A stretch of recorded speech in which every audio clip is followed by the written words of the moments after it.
Mais si un artiste est plagié, quelle est la responsabilité de l'éditeur? Alors, c'est à ce moment justement que l'éditeur, il se met en marche. Parce que l'éditeur, c'est la personne qui est chargée de garantir l'exploitation non abusive des œuvres. Donc, c'est l'éditeur qui va signaler en fait qu'il y a eu un abus.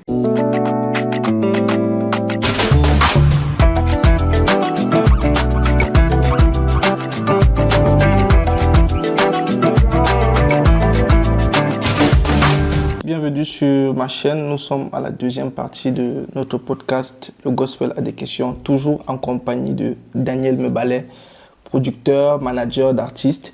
Et nous allons parler cette fois-ci de streaming, de support physique. Je pense que ceux qui n'ont pas écouté la première partie, je vous invite à le regarder dans les vidéos précédentes.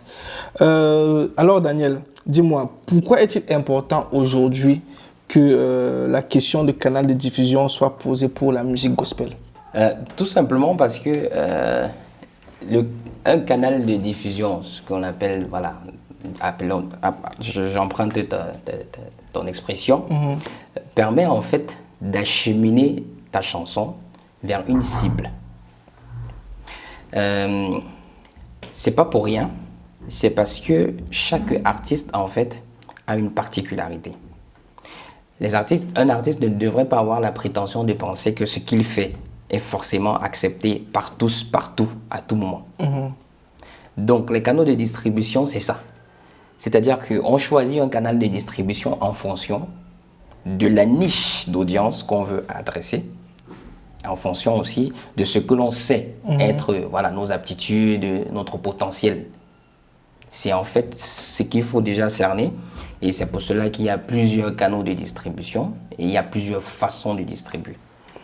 Ok. Et est-ce que le gospel a-t-il des particularités par rapport à la musique de façon générale? Est-ce que le gospel a des particularités au niveau de la consommation? Ben oui, c'est un marché.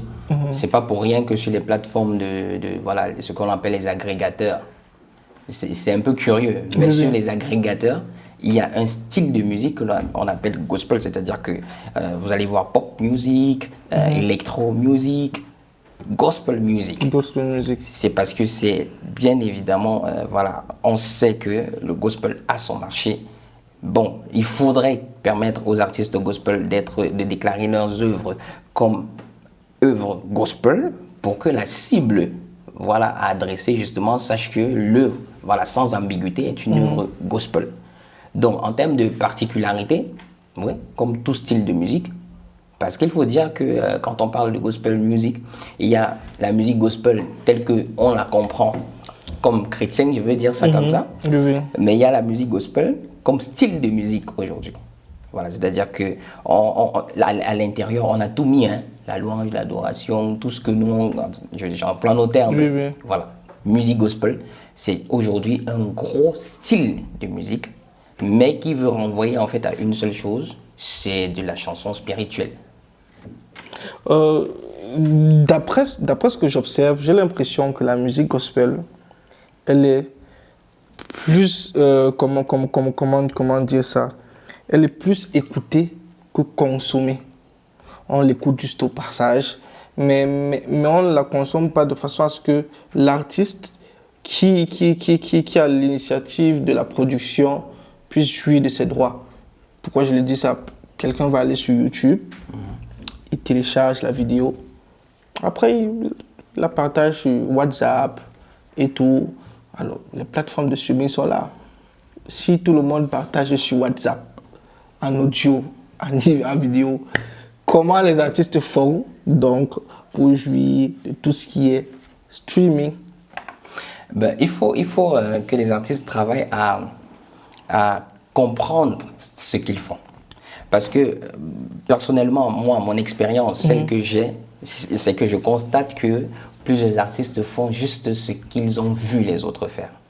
Or, les autres, ce que j'appelle les autres, n'ont pas forcément la meilleure pratique, le cas d'école adapté. Donc, si j'ai vu Maël qui a fait sortir son single, il a coupé 30 secondes, il a mis sur WhatsApp, il a envoyé, je vais aussi faire pareil. Ce n'est pas forcément la meilleure pratique adaptée à ce que je fais. Donc, les artistes chantent, tous ceux qui font de la musique, voilà, de manière déjà professionnelle, doivent comprendre que il faut comprendre les mécanismes derrière. Oui, oui. Voilà. Parce que ça ne sert pas à grand chose d'avoir distribué une chanson sur YouTube et de la repartager de manière entière, par exemple sur WhatsApp. En fait, tu es en train de faire quelque chose et son contraire.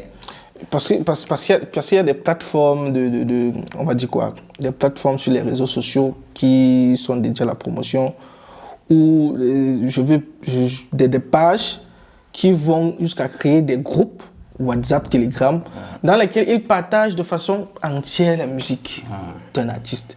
Il prend son temps, il peut télécharger.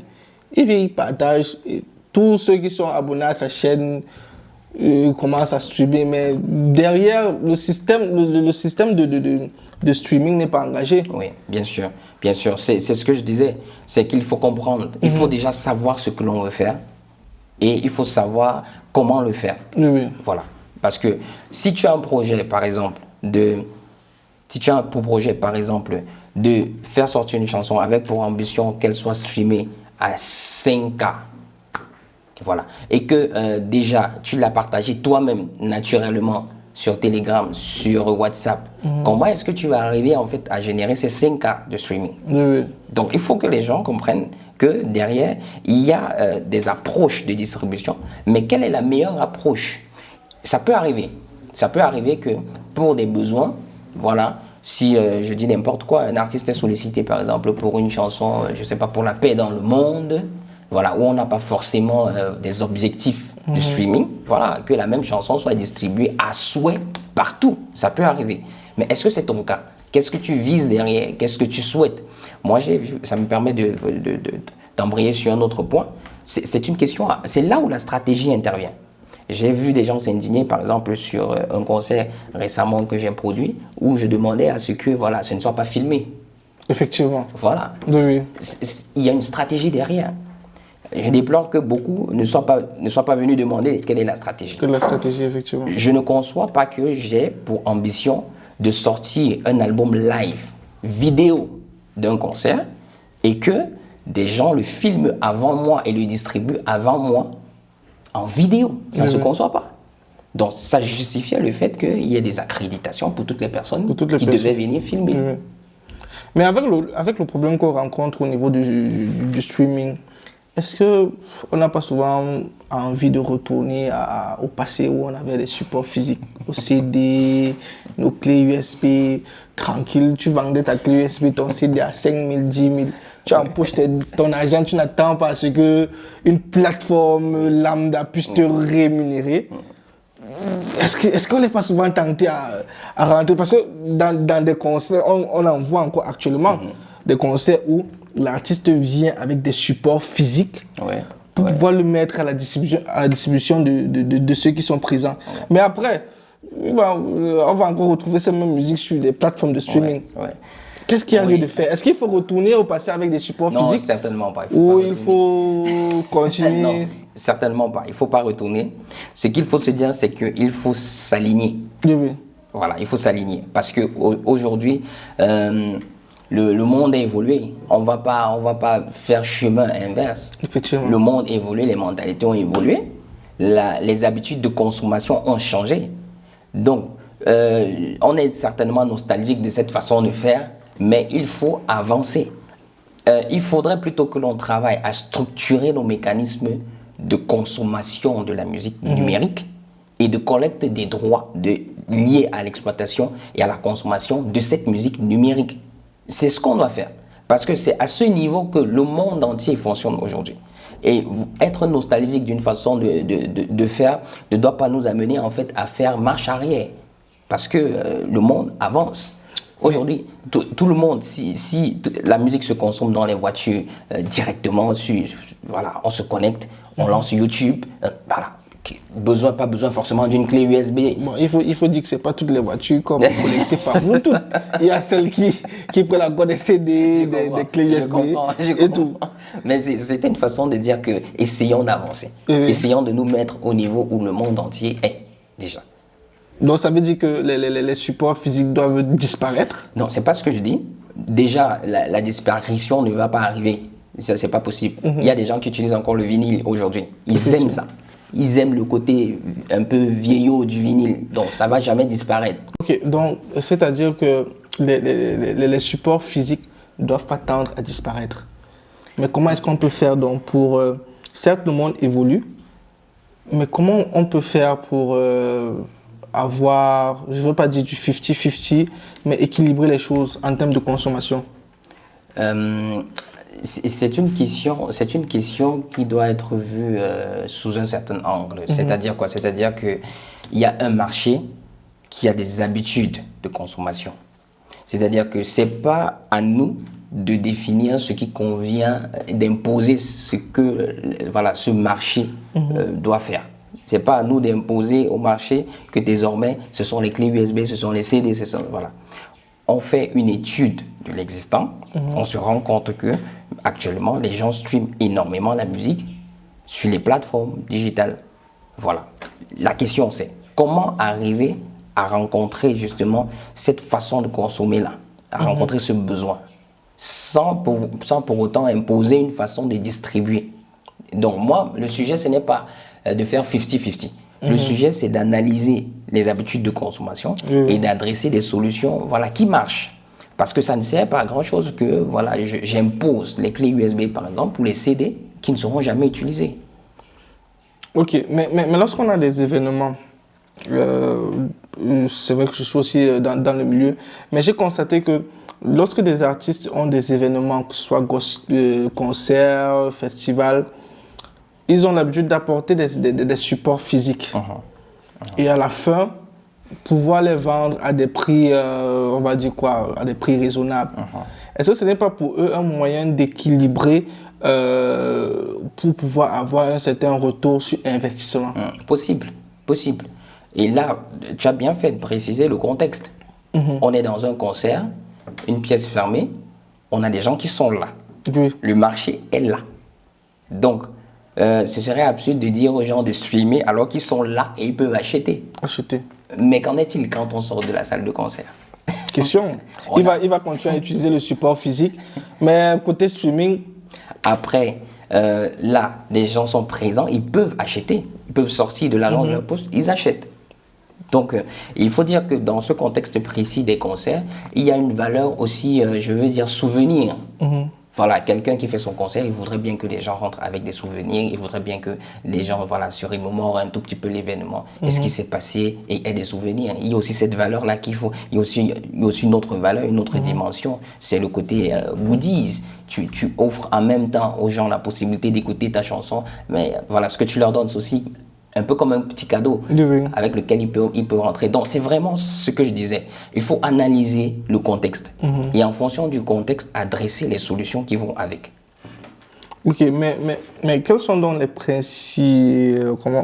les principaux obstacles, que ce soit côté streaming, que ce soit côté support physique, et les principaux, en tant qu'acteur culturel, en tant que producteur, quels sont les principaux obstacles que tu penses qu'on pourrait rencontrer côté streaming et côté support physique? Alors, moi, pour avoir réfléchi déjà sur le sujet un peu dans le passé, j'ai identifié en fait quelque chose qui me paraît être très, très, très, très pertinent pour le marché camerounais.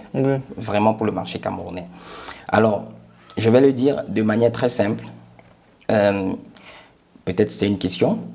À quoi sert la distribution sur une plateforme comme Deezer, qui est européenne, alors qu'un artiste ne fait pas de promotion en Europe? Il y a la diaspora. Oui, il y a la diaspora. D'accord, je te le concède. Il y a la diaspora qui représente quel pourcentage? Bon, un pourcentage faible. Voilà. Alors, c'était pour dire quoi? C'était pour dire que j'entends par là qu'il faut de manière préférentielle distribuer sur le marché sur lequel on fait de la promotion. Ok. Parce que si je distribue sur une plateforme qui est adaptée aux habitudes de consommation du Cameroun, où je fais ma promotion, les gens me voient à la télé, à la radio, les mécanismes de collecte de mes droits sont plus proches de moi et seront d'autant plus efficaces parce que je fais ma promotion dans cet écosystème-là. Récemment, vous avez certainement appris, j'ai été porté ambassadeur d'une plateforme telle que Colorful. Une plateforme qui, suit l'Afrique, propose une façon de distribuer adaptée en fait à nos réalités. Sur Colorful, on peut acheter de la musique avec Orange, avec Mobile Money. Alors, si on peut acheter de la musique avec Orange Money, avec Mobile Money sans publicité, ça suppose que je peux dire à mes amis que ma chanson est disponible sur Colorful. Colorful, par exemple, va directement collecter mes droits. Il va me les reverser. Pourquoi? Parce que je fais de la promotion sur le marché sur lequel Colorful est, en direct. Donc, il y a cette difficulté-là. Ce n'est pas une difficulté en tant que telle, mais c'est une compréhension, un niveau de compréhension auquel on doit arriver, qui consiste à se dire que si je me propose de distribuer sur un marché, il faut aussi que je fasse la promotion sur ce marché-là. Si je me propose d'aller distribuer sur une plateforme telle que Deezer, qui est l'une des plus grandes plateformes européennes, Spotify aux États-Unis, il faudrait que je trouve le moyen d'aller aussi faire écouter ma musique, par exemple, dans les radios en France et aux États-Unis. On est dans un monde où aujourd'hui, il y a ce qu'on appelle les artistes, les A-listes. Les A-listes sont streamés à des milliards de vues. Comment est-ce que tu vois ta musique dans tout ce flot de musique de A-list qui mettent des moyens considérables de distribution sur ces plateformes? C'est ça la question qu'il faut se poser. Et donc aujourd'hui, on a plutôt beaucoup d'artistes qui distribuent vraiment tout de go comme ça la chanson sur des plateformes. D'accord, c'est disponible. C'est du suivi. Est-ce que réellement tu t'attends à quelque chose? Je vais vous parler de mon expérience, moi, en tant que producteur et manager camerounais. Pour avoir déjà distribué plusieurs projets, je vous assure, je vais vous choquer, je n'ai jamais eu plus de 100 € de royalties. Sur toutes les plateformes? Oui. Vous voyez?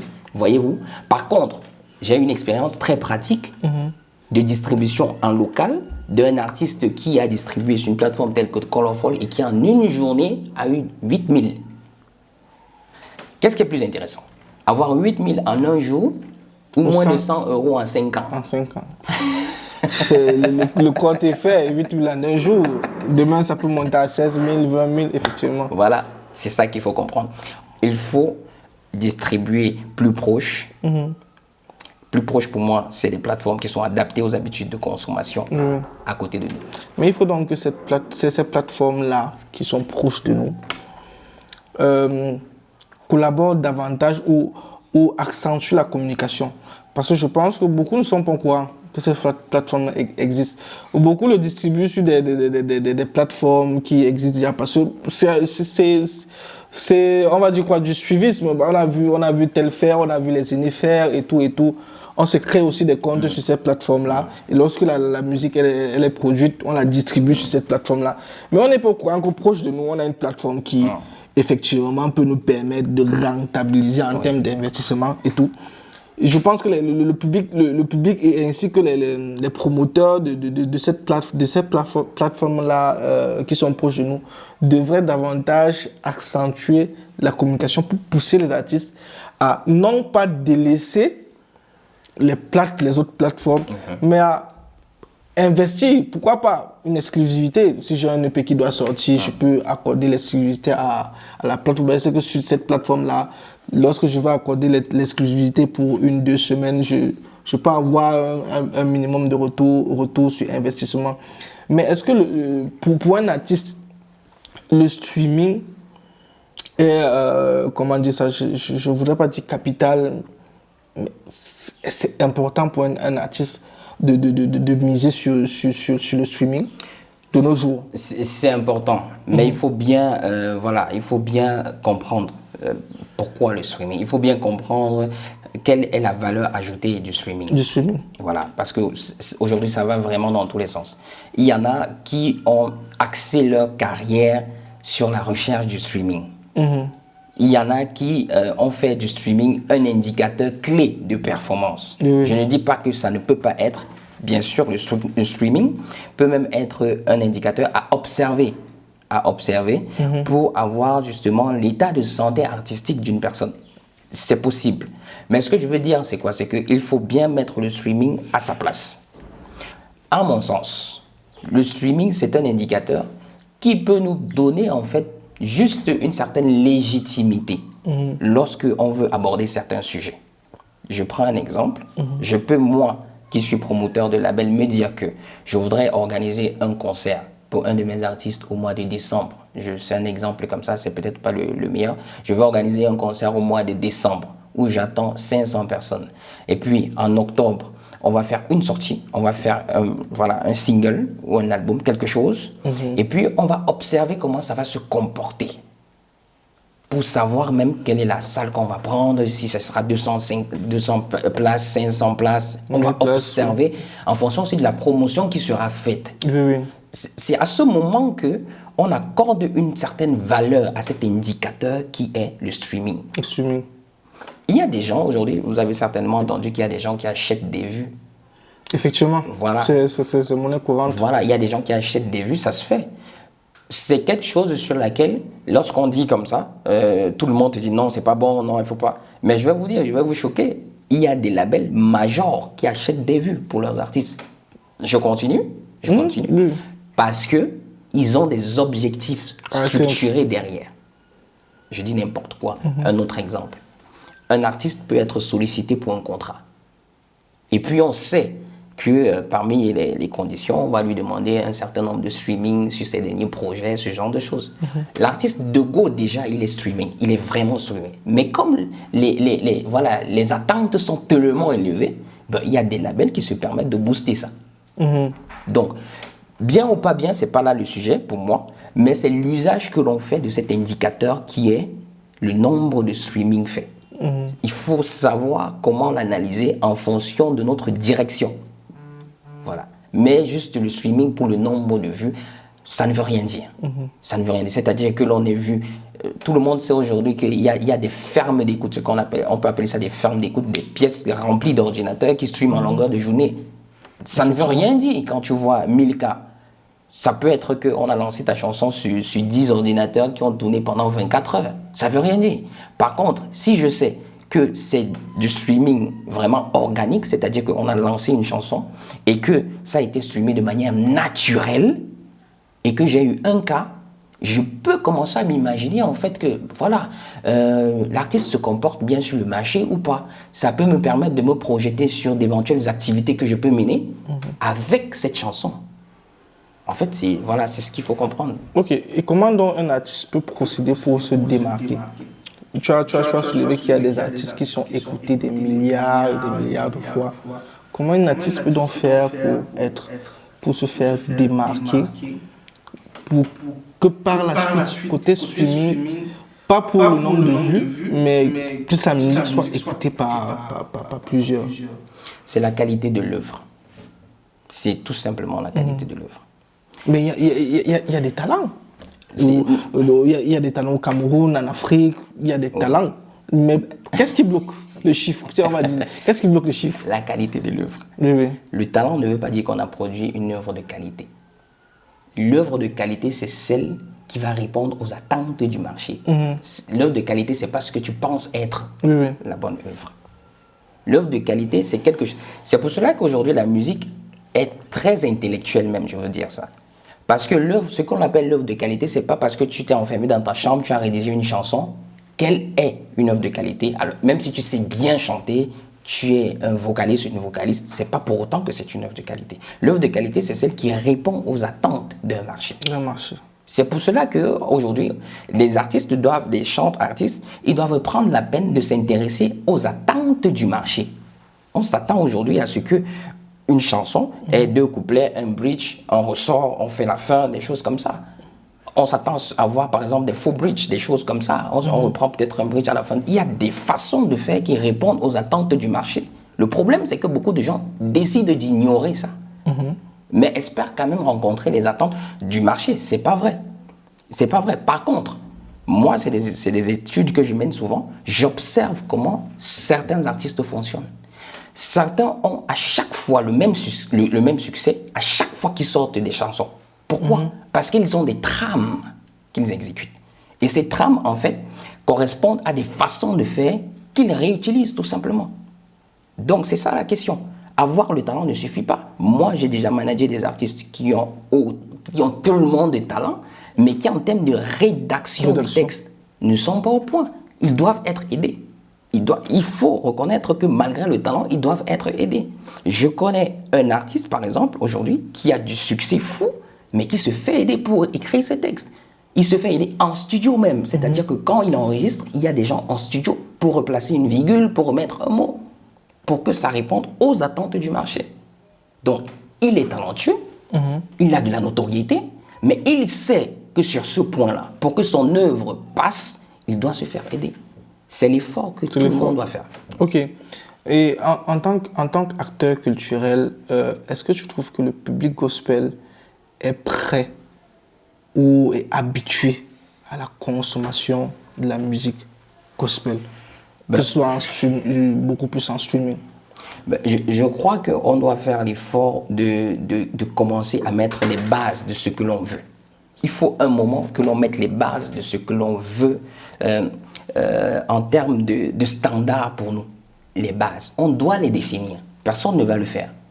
Le public qui écoute la musique, qui consomme la musique, le fait de façon naturelle. C'est à nous de définir en fait que désormais, systématiquement, lorsqu'on va sortir une chanson, on va se faire une campagne de distribution digitale.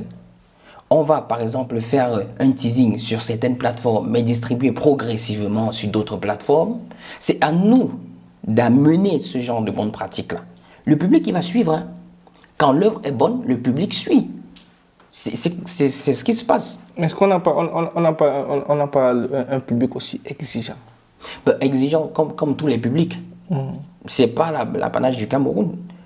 Comme tous les publics, il y a des publics qui ont célébré des artistes aujourd'hui. Demain, on crachait sur lui. Ça existe partout. Donc, ce n'est pas une question spécifiquement camerounaise. Donc, le problème ne se situe pas là. Le problème se situe à qu'est-ce que nous, on ramène comme proposition artistique et qu'est-ce que nous, on met derrière pour habituer ce public à consommer la musique telle que nous, on le souhaite. Si les artistes se disent que, ok, si un artiste se dit que, ok, voilà le marché, qu'est-ce qui marche, qu'est-ce qui ne marche pas? Est-ce que les chansons d'adoration marchent? Est-ce que les chansons de louange marchent? Si ça marche, quel est le style? Est-ce que c'est de la pop? Maintenant, il y a la compa. Il y a la compa, mais il y a un public qui est assez réticent sur de nouvelles tendances, sur de nouvelles... Ça, je te le concède. Mais on peut observer, toi et moi, que beaucoup de gens aiment la compa, par exemple. Mais les gens... Donc, un artiste peut se dire que je me positionne sur ce segment de marché. Effectivement, en plus, il est très en boucle actuellement. Je me positionne sur ce segment de marché. C'est-à-dire que je fais un album, je fais un single, je fais des EP compas, par exemple. Et puis, je me rapproche en fait des plateformes spécialisées dans la distribution de musique compas. Il y en a. Il y en a, effectivement. Donc, il ne faut pas faire la musique. Moi, je dis la musique aujourd'hui, elle est très intellectuelle avant d'être chantée. Que ce soit tous les aspects de la musique, la communication, le branding, le booking, c'est de l'aptitude intellectuelle qui consiste à réfléchir sur ce qu'on veut faire. C'est pour cela que le projet de carrière, il est important.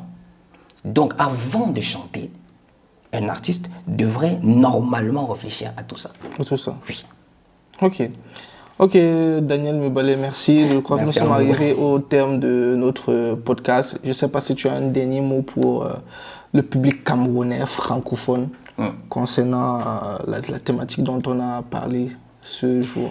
Bon, pas forcément la thématique, mais de manière générale, moi je voudrais dire vraiment tous mes encouragements à tous ceux qui œuvrent dans le cadre de l'écosystème musical gospel, les chantres, les hommes de Dieu, les pasteurs, les musiciens, les arrangeurs, les studios, les salles de répétition, tous ceux qui sont dans cet écosystème, je voudrais leur dire merci. Pourquoi? Parce que ils sont en train de bâtir quelque chose. C'est très important.